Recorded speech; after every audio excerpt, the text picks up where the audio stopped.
Hey guys, this is Amber GM with my July episode of Figuring It Out. Today I'm joined by my good friend Imaad Majeed. Um, Joining us from Sri Lanka. For me, the time change was a bit of uh,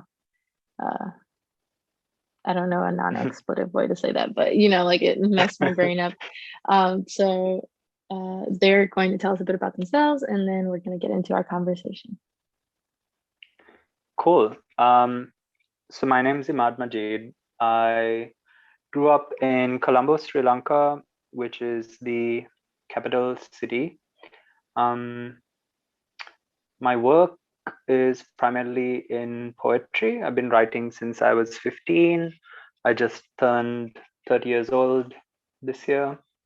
Um, for me, poetry has been a way to both document but also express my journey so far in many ways, be it in relation to society, politics, my um, journey in terms of gender, or even spiritually. It's very much a way in which I've been able to um, name things, I would say, or give language to feelings that I'm going through or thoughts that arise. And I found that it's the form that allows me to explore it in a very meaningful way for me, especially when I revisit them. Um, yeah, that's me. Okay, so already I have a couple of questions that have kind of come up, and as you know, because you've listened, like I like to do more of a free flow conversation. But there are two things I have to ask. So right off the bat, when you introduce yourself as a poet, for me that was interesting because that's how I met you online through your poetry. But very quickly, I saw that you do lots of other things, like you do archival work and you curate shows.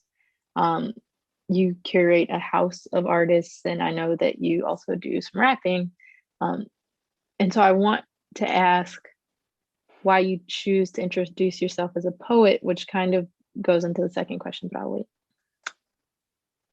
Yeah, that's great. Um, it's interesting because very recently someone was accusing me of being a visual artist, and I resist that a lot because even though since I was a kid, I was drawing a lot, writing too, but I was sent to art classes and I studied art in school and all of that. But it's really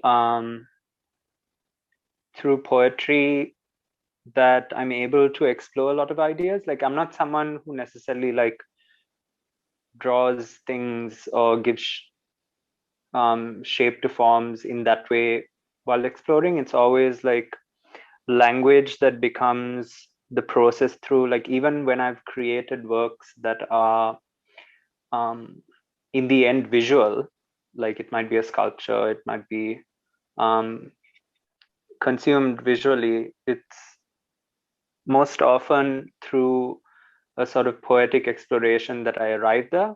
And I feel like that's Mm. why I feel most comfortable referring to myself as a poet, because metaphor, there's this really interesting quote from Nietzsche in The Birth of Tragedy. He says, to a true poet, metaphor is something that they actually behold in place of the thing.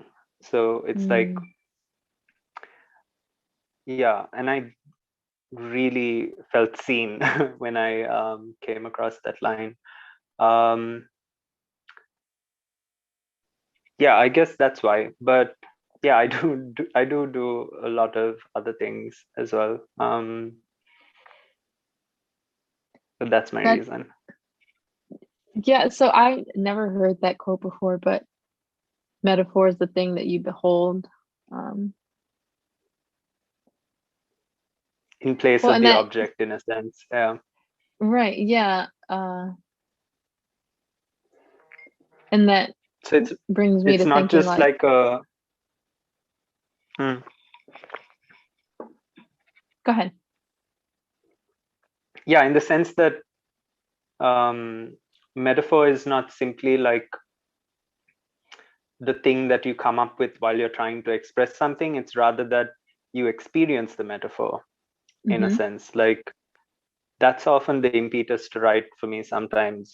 I experience something and then it's like, oh, this is like this is how I'm seeing it, this is how it feels, and then that becomes a sort of seed that grows into the poem in a sense, or the Right. work, however it With manifests. oh, go ahead. That That's it. well, so I was gonna say because I think it was in my conversation with Sada, but we were talking about language, and then we were talking about how there was like this whole debate on Twitter about uh, whether people think in like abstractions or whether people think in Mm. actual words. And then Mm-hmm. some people were like, sometimes I do this, sometimes I do that. And then Yeah. some people were like, I can't imagine this or that.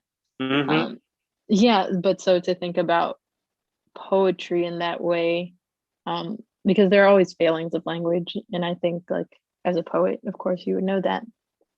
But to think that poetry is not just the words, but it's another way to experience the world, which Mm-hmm. oftentimes poetry brings the listener to, anyways, um, is an interesting thought that had never occurred to me as someone who occasionally writes.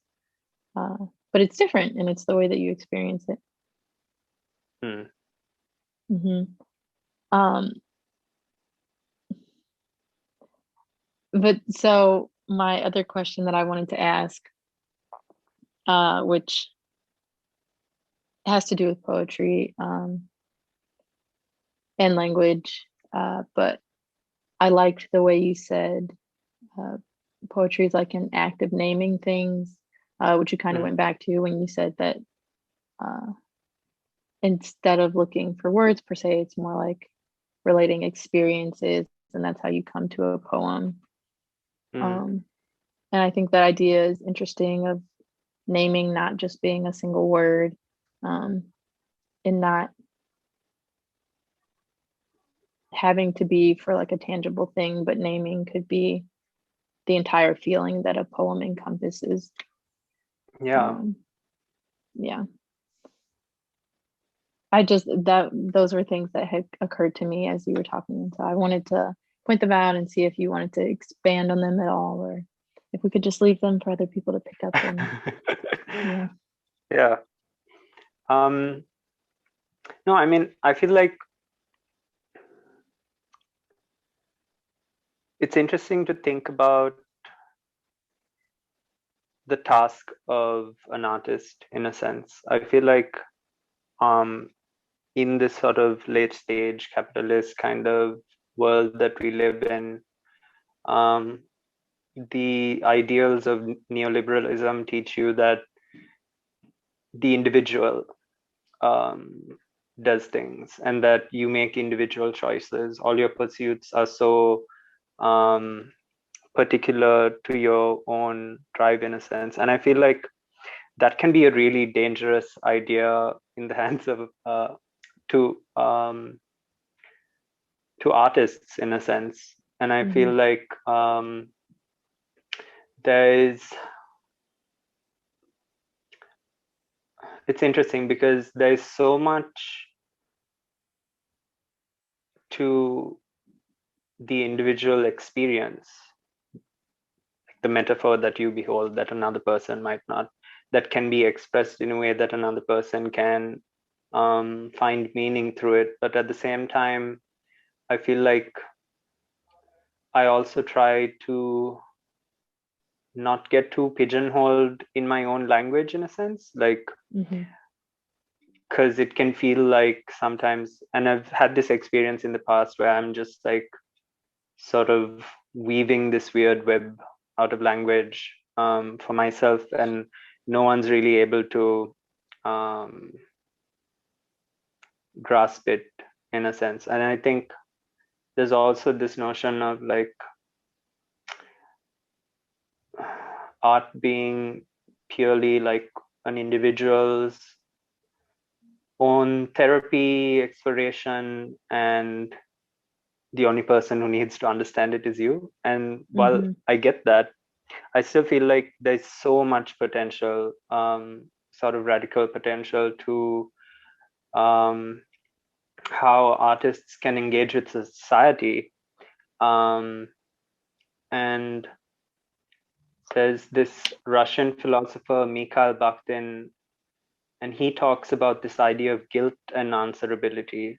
He talks about how the common person is not interested in art because art is not interested in the common person, or art is not interested in the everyday or the banal.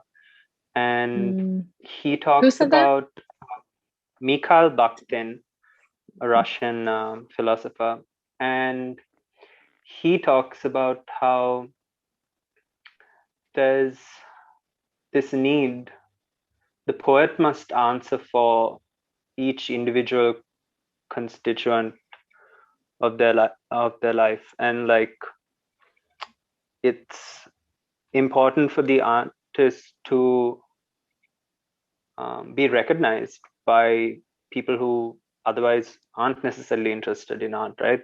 And I feel like, I don't know, I feel like I'm going on a tangent right now, but No, I no, just I want you to finish your thought. yeah, it's just something that I've felt and arrived at over the years, is this sense of purpose, and this kind of a sense of purpose that can sustain. And I feel like when, as an artist, you're engaging with society and with communities, right? Communities of other artists, and as a community engaging with other communities, I feel like that form of engagement becomes really interesting to see how you can sustain that. And yeah, I think that's all I had on that. That's the thought. Yeah. Okay, you brought up so much. I'm kind of trying to pick out what I want exactly to talk about.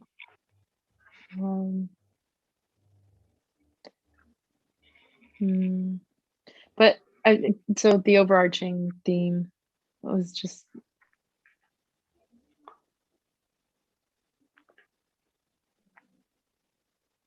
or something that was intertwined in what you were saying, was that somehow community and art can be detached, and thinking about how we are living in a more highly globalized, but also increasingly wanting to be more individualized world. It's a kind of world that kind of resists community in a sense, right? It does resist community, but has always relied on it and continues to. Yeah. And thinking about how that relates to this series in particular, because I'm only talking to emerging artists, and I guess you're not really emerging, like you've emerged many times in many different spheres. Yeah. Which is impressive. Yeah. I hope to be there one day. But that idea, even like that phrase that you said, and I don't remember the whole quote, but that art is not interested in the common people because the common person is not interested in art, which is something that I've heard before, which even strikes me as an odd thing to think, because so much of emerging art, especially before today with the internet, relies on community, and it relies on the people in your immediate sphere, the people who might be common, the people who are not going to be extravagant, taking part in that, and seeing some sort of ownership in the experience that you're trying to convey. So I think that idea, which is something that I do want to come to talk about, I think that community is important in spirituality, because no piece, no person exists independent of another. Yeah. what brings people to say things like the common art is not invested in the common man because the common man is not invested in art? Socialism, I think. Honestly, I don't get that. You have to explain, go deeper. Yeah, I mean, um, I think if you look at the gallery, right, which is a space I have like very little interest in. I've never done a solo or tried to be represented by a gallery. Um, so much of the art world, especially how it's manifested It is now, highly elitist. Yeah, is that's true. is just a way for rich people to get tax exemptions. That's like Mm-hmm. literally it. They don't even care what they're buying, right? And this didn't happen out of nowhere. This is a sort of it's as old as like um, royalty being patrons to artists way back when, and like just an evolution of that in like a capitalist world. So I feel like Mm-hmm. what Bakhtin is speaking to is the kind of role that art used to play um, in a lot of societies, where even in poetry, for example, I was reading this book um, by Amira El Zain, where she's talking about the Arab world. And she talks about how before the Abbasid Caliphate, um, poetry was mostly created for and consumed by the royalty. Mm. And all of its concerns were purely towards the taste of the royals. So you have an art form that's like so dictated by this power hierarchy, right? That it's And literally inaccessible to anyone else. yeah, and it Mm-hmm. has no concern for everyone else or what they might be Mm-hmm. interested in, right? And it was only with the Abbasid era that poets started to, you had the more popular poet emerge, where they would speak to the people from that voice as well, right? There were poets emerging from the common people, and it became very much a form that was democratic, right? Mm-hmm. So I think that's part of what Bakhtin is saying. And I feel like I just feel it important to say that because I tend to interact with art festivals and like group shows and curated things, and they're often part of that art world, right? Mm-hmm. They might not be super commercial, but they still rely on That that idea. language. Mm-hmm. Yeah, that idea, that way of putting value to things. So I'm always like at odds with that in a sense, which is, I suppose, why I feel the need to say that I am interested in engaging in community rather than the art world.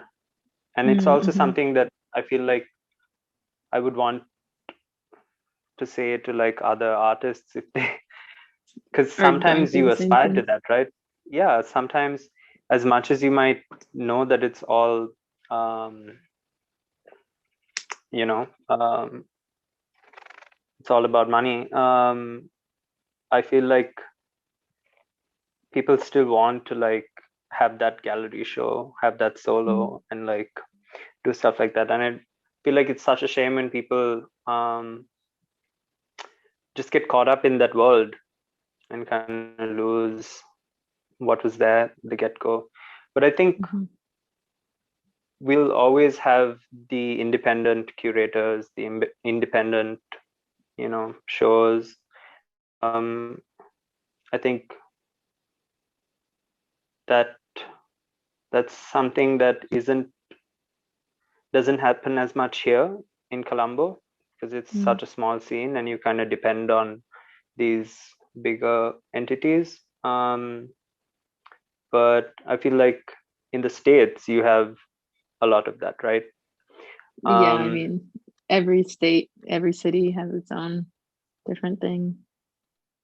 Yeah, and I feel like that's always interesting to witness from afar, to like look at whether it's like indie rap or like um, independent poetry publishers and all of that. It's just like from afar, from here, to witness that, it's just like, wow, you can like do so much outside of these systems.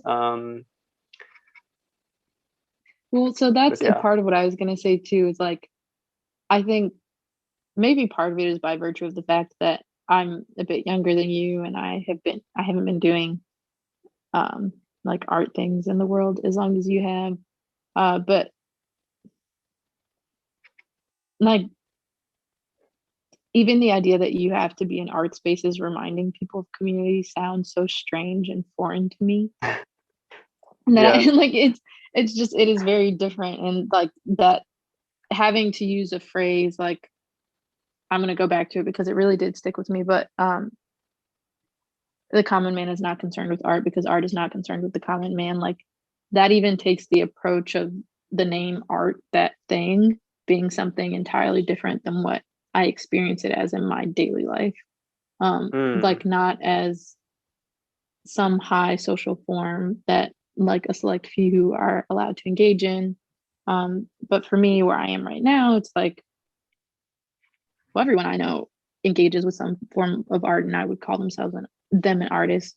But you're right, mm, on a global stage, that might not be the case. yeah.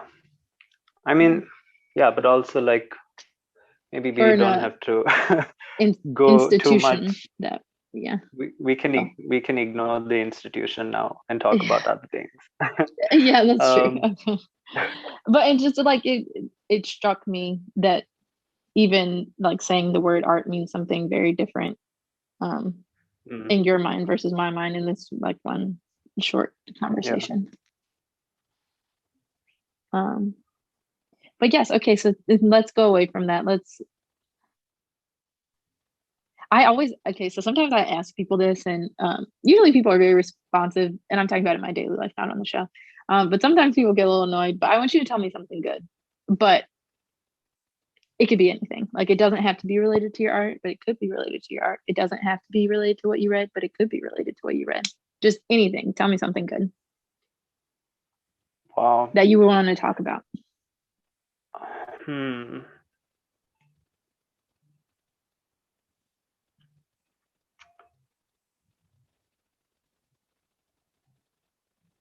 I feel like that's such an important question in a way, because for anyone who pays attention to anything outside of themselves, there's always awful things, So many awful more and things, more awful especially now. things. Yeah.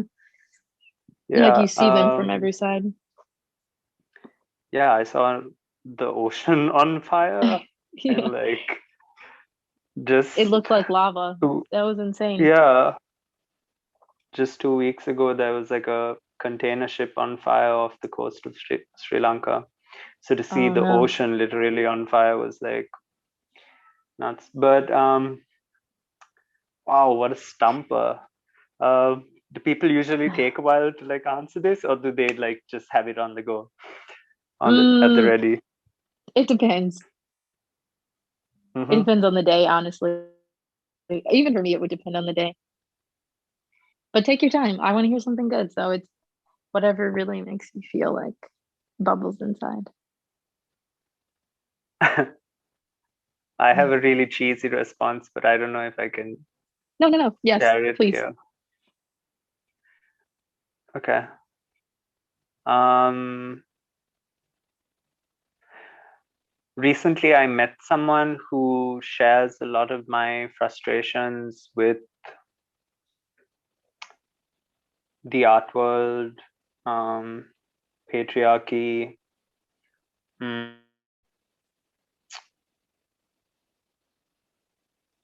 a lot of like we just resonated on so many things. Hmm. And I'm someone who constantly feels like especially given how small Colombo is as a city. After a certain point, you feel like you've met everyone there is to meet. You've seen all the social circles that exist, and you'll swipe through Tinder and it'll literally tell you there's no one new around you. Which I feel is one of the most like I've never heartbreaking experienced this sentences. before. Yeah, but in Colombo, you run out of people. Like after a certain point of swiping, if you swipe for like 15 minutes, you run out of people. And it says there's no one new around you. And that shit's Man, like maybe they should really at least intense. change the phrase. Yeah.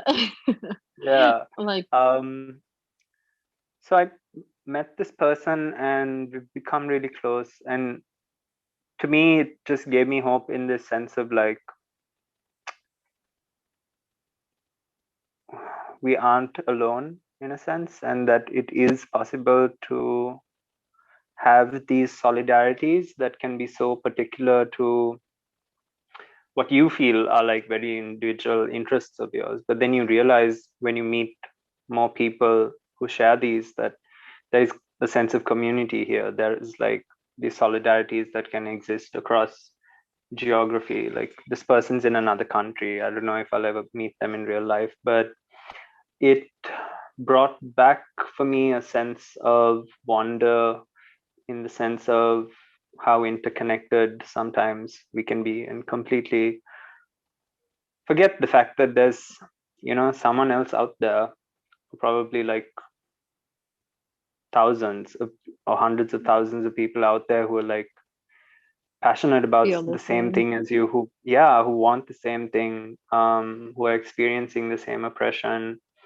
So that was I would say that's what's been good for me. I think being reminded of of how many more of us there are out there, in a sense, um, and all the possibilities that that implies. Yeah. Well, and even thinking about that, like, I don't, I can't imagine what life would have been like before the internet, because we do get Mm. to, um, we do get to see people who are from literally anywhere in the world with all of these different experiences, and yet somehow we can still relate to them. And I'm trying to imagine, like, even because so my parents had me young, they were like 19, so they're not really that much older than me, like just a generation. But I'm even trying to imagine like what life was like for them when your world might be small, and the world does feel small because you don't get to see so many different pieces of it. And like that has its good and its bad, but I think that the good can outweigh the bad.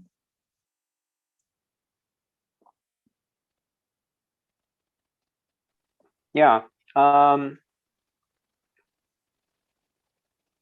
mean, the internet's an interesting thing, because I remember like when I first used the internet, I was like 9 years old maybe.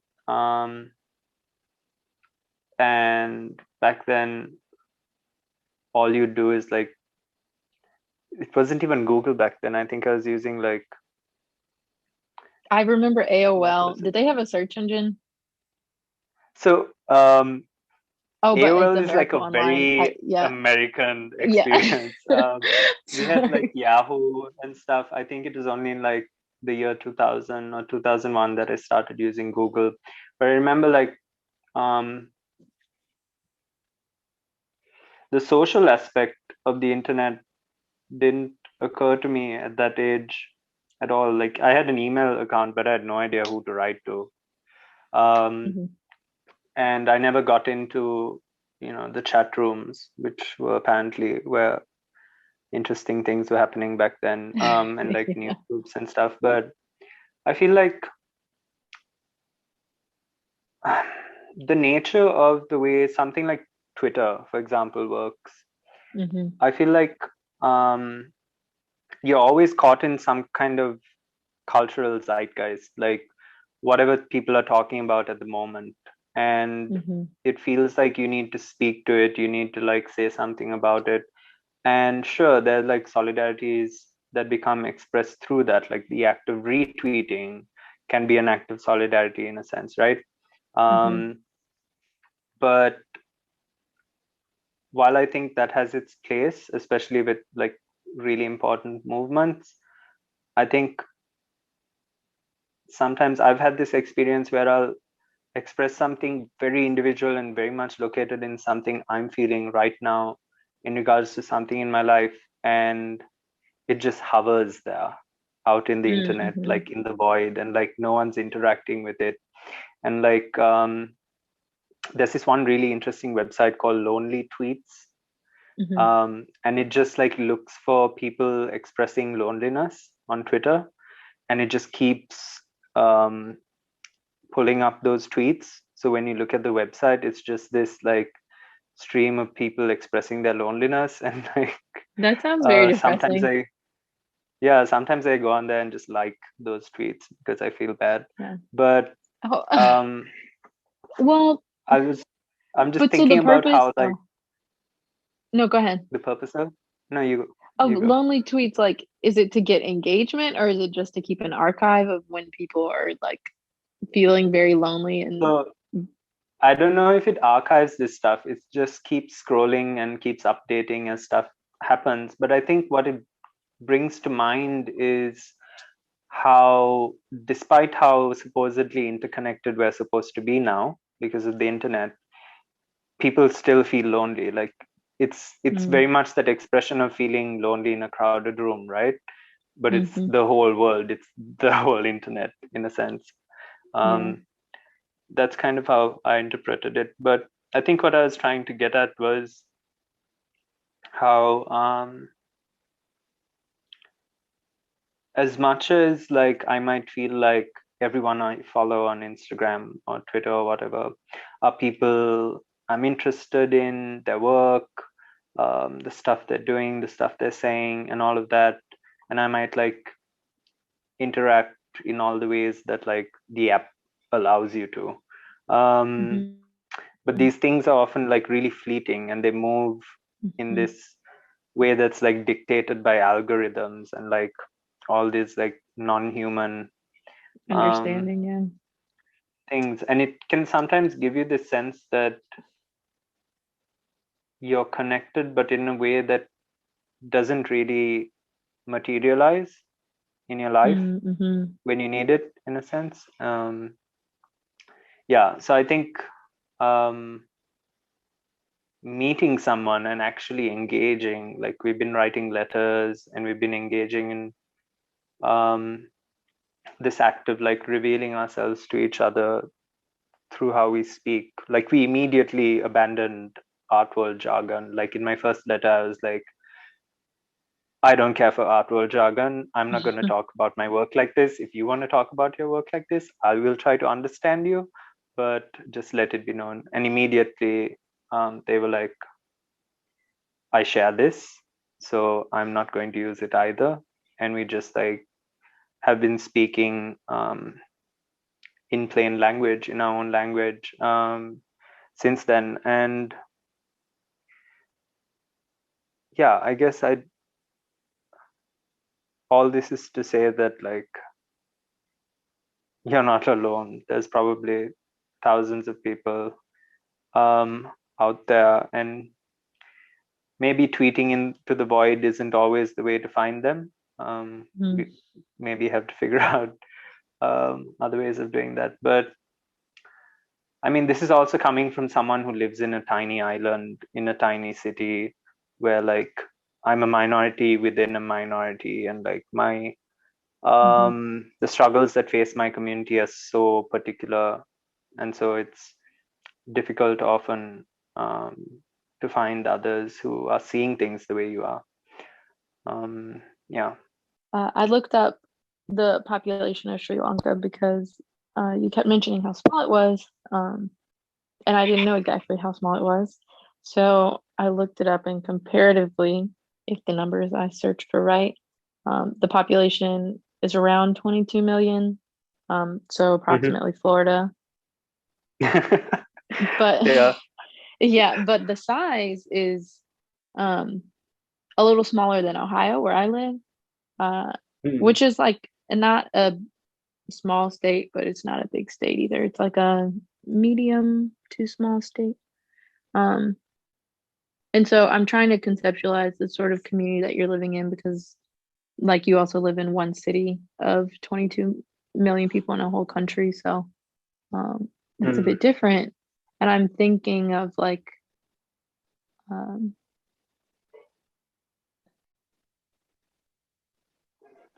And I'm also part of a community that um, is broadly about 10, I think the figures are somewhere between 10 to 17% of the population. right. So But also being Tamil, you, yeah, so yes, like you said, a minority within being a Tamil, minority. being Muslim, yeah, it's like Hmm. this very particular thing. And also like um, the sort of political leanings that I have, being Hmm. leftist, being critical of certain things, these make you a minority as well, in a sense. So I feel like That's in true. that, and being a queer person as well, and Hmm. engaging with society in that way becomes this really complex thing. So you become, as much as you find these little communities, like the queer community, and the few like-minded friends I have among the Tamil community and the Muslim community, um, it still feels quite isolated. It feels small and delicate and under immense pressure from the state, from other forces as well. Hmm. And we have talked a bit about some of your work and how that interacts with the state. And I won't get into that if you are not going to introduce that topic. But I would really wanted to ask because I know that you started a house um, of artists and like a space to create. And I don't know if it's still running after COVID. I know in the Yeah, beginning of COVID, you guys were still doing things, I think. yeah. Yeah. So I can talk about that. The Packard actually started out. So the I was packet and the invited. house are connected. Yes. Okay. So the Packard was an initiative started by two friends of mine, actually, and one whom I had known for a good 10 years, and another who was a recent acquaintance. And the idea was to bring together like-minded artists practicing in different mediums and see what would happen. So we Hmm. would come together at my friend's apartment and just talk about whatever it was that's been on our minds. So current affairs, something intimate that we're going through. We would cook dinners for each other and listen to music together and just like engage in a really organic way without Hmm. setting out like objectives or anything like that. And eventually we came about this idea of creating something together, and then we started working on that, and it took form in this kind of deconstructed book that we've been making for the past 2 years, but we're finally ready to put it out. But in the process of that, in the process of creating, we realized, and so the first setback that we experienced was the Easter bombings in 2019. Um, so there were And these I don't, I'm bombings. not familiar with that. Yeah. Yeah, so a reformist move, an Islamic reformist movement here, targeted um, the Catholic community on Easter Sunday at Mm-hmm. 9 churches around the country, and then they were sort of responding to riots the year before, where Sinhalese mobs were coming after Muslims and It's this sort of, I mean, this is very much the story of Sri Lanka also, where like the state and the Sinhalese state's violences towards minorities eventually results in violence in response. And but it's always recorded and seen and reported the other way around. It's always the emphasis put on, oh, look at this minority that's out of hand, right? So that was our first setback. We were it didn't feel right first. Initially, we wanted to like crowdfund this project, but it didn't feel right to crowdfund when all these other relief efforts were happening. And then things slowed down. Then COVID happened, and with that, we had another setback. Yeah, and a few of us were in different countries by that point, and then we still had this sense of like speaking to each other. We were writing letters to each other and whatnot. And I think over this prolonged sort of period of trying to get this work out, we realized certain aspects of how we interacted with each other that we felt like was unique to us in a sense, or like at least among artist communities here.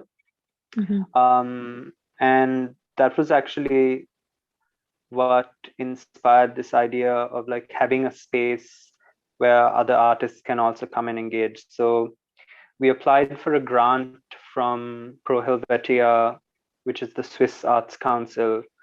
And the idea was that we would, based on our experiences of working collaboratively, we would put out an open call and select a bunch of artists who responded to that and bring them together in a similar process that we went through, even though we never set out a process, but we based this process on things we just ended up doing.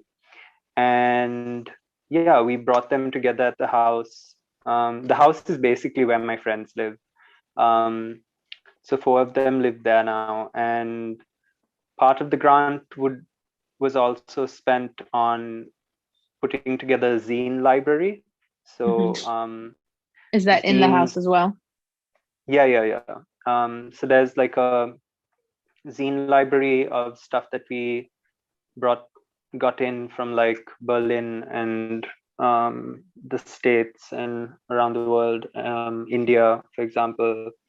And zines are a particular form that we're interested in introducing to artists in Colombo, because it's something that's never quite it's not the same as in the States. Like we've never had that moment of like, artists using zines as a form of self-publishing. So we were really interested in introducing that. We haven't really been able to, so we wanted to have an open house, but because of COVID, we haven't been able to have an open house. And we wanted to have more of these dinners where, we'd bring artists together and cook together and kind of foster a sense of community through that. But a lot of these plans have had to to simmer for a bit until it's okay to do that again. But yeah, we're very much interested in conversation, community, collaboration, and playfulness and intimacy was something that we realized was common in how we interacted with each other. And we're really interested in the potential of that, because often, like, especially when you're interacting with like galleries and festivals, you're just constantly expected to be this like super serious artist, who speaks in very serious terms about very serious topics. And there's always this sort of dullness in those interactions. And we're very much interested in going against that and just speaking more intimately with each other and being vulnerable, holding space for each other. I feel like these are also values that have become more popular these days as well, especially in a lot of like contemporary activism Mm-hmm. and feminism. So yeah, I feel like those are some values that we try to hold and practice. And hopefully we'll have the chance to really open out the house to the artist communities in Colombo and also engage communities across the island. But yeah, Yeah, I one of think, us, yeah, go ahead. no, I'll come back to it. Well, I was just gonna say, I mean, I know that like open houses and dinners are a really good way to interact with people and to encourage a form of intimacy. There's nothing quite like sharing a dinner table. Um, Mm, but I mean, even being able to open a house where artists who are aligned with each other get to live and they get to live among your zine collection, which in itself is a very radical form of communication and art, um, mm, does speak to its own sort of like intimate community building that is novel to me. I mean, I know of some art collectives, I know of some art houses. Sometimes they're friends who live together, but I have never really heard of a place that has an open call, invites people, and then it becomes a space where people might live together, um, and might house the things that inspire them, or that they look to in their own creation. yeah. So right now in Colombo, there's something happening called um, House of Cull, and Mm-hmm. Cull is this initiative started by a few artists interacting with a collective called um, the Many-Headed Hydra, which is based in Berlin. Mm-hmm. And so they are doing these two residencies in Karachi in Pakistan and Colombo in Sri Lanka. And one of the artists, one of my friends in the packet, is one of the curators and like coordinators of that. And that's also about, I mean, it's a residency. It's what's called a low residency in terms of its the stakes and what you're expected to do and such. But so that is happening in some to some capacity because we just came out of a lockdown and stuff. So yeah, there are little things that are happening right now, but COVID has put a been a dampener for the art scene in a big way. Festivals are being postponed. Um, Artists are struggling to get by.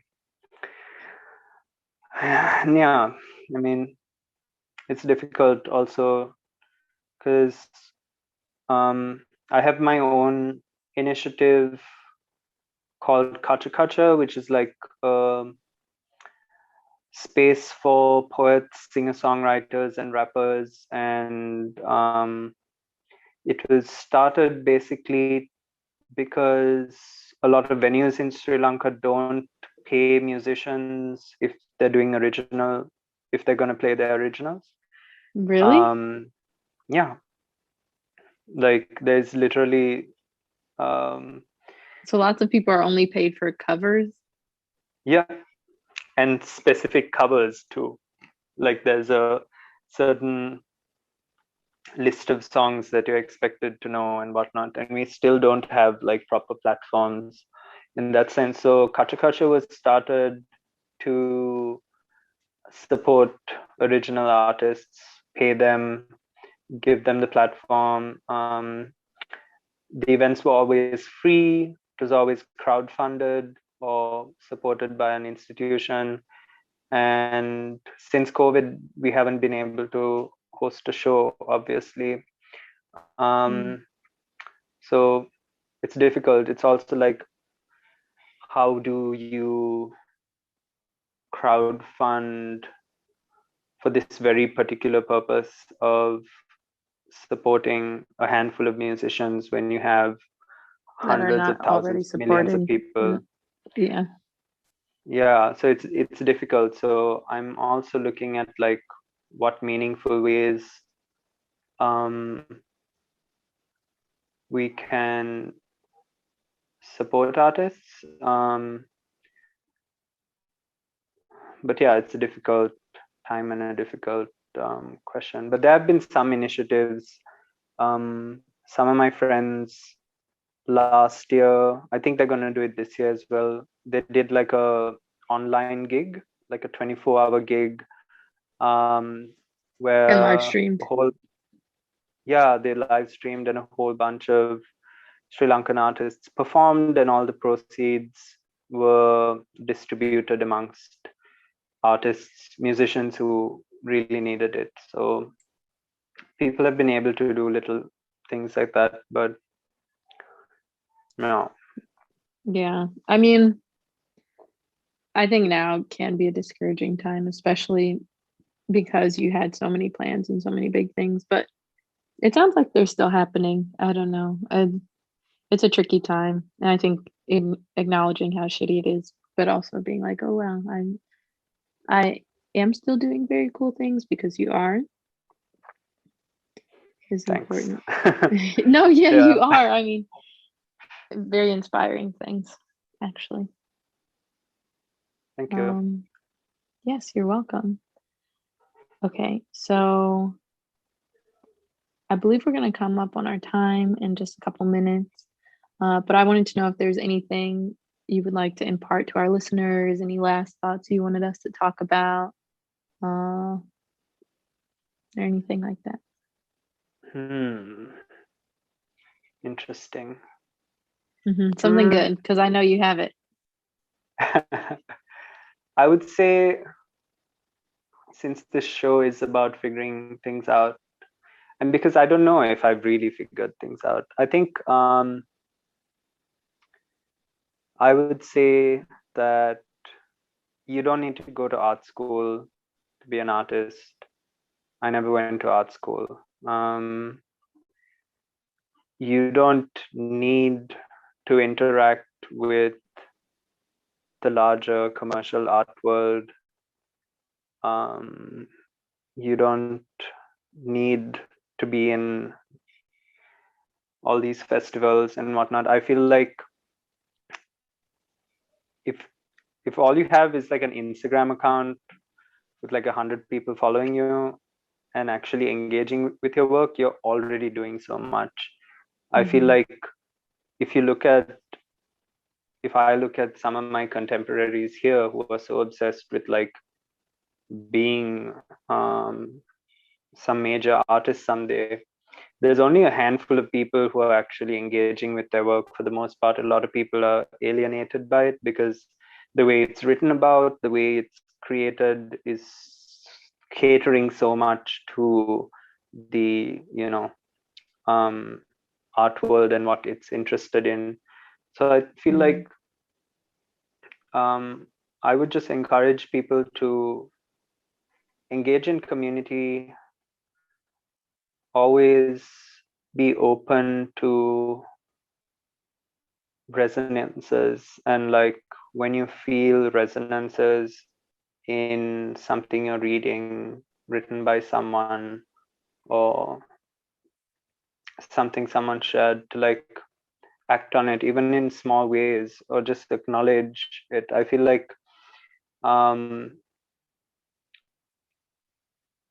that's something to me, like you mentioned spirituality at some point. To me it's an almost spiritual experience when I see these resonances, when I feel resonances across um, my work and someone else's work, or some thought I had someday, and like something someone's expressing, I feel like um,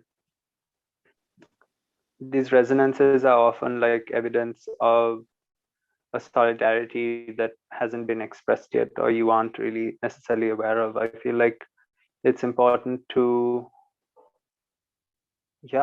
look out for those, and keep always be meeting new people, build solidarities.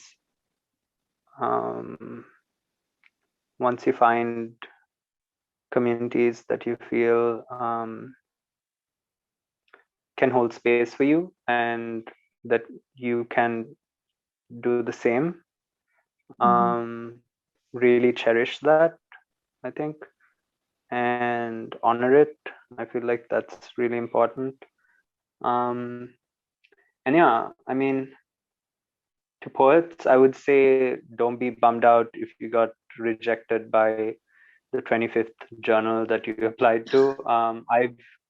I still haven't been accepted by a journal. Really? Yeah. But like, I mean, I used to publish my own chapbooks and stuff, and I would publish other poets who also didn't get that kind of recognition. Yeah, I'd say like make a zine. Use whatever printer you have accessible to you, and like photocopy it. Use whatever resources you have. Like, I don't believe there is such a thing as low art. That it is low as such, that it has that kind of that it should be judged as such. I feel like create within the means that you have,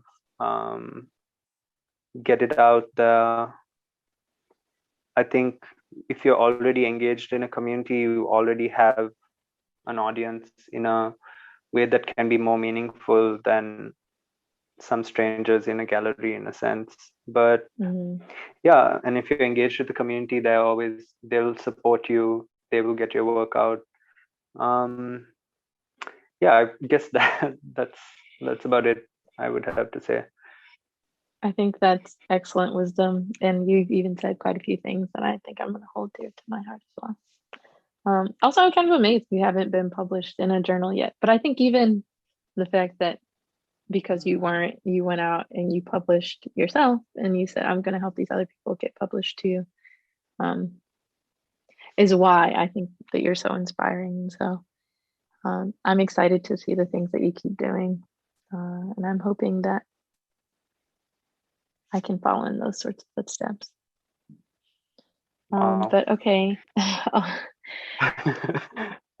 Thank you for Cool. joining us today. Oh, wait, go ahead. No, I just said cool. Oh, okay.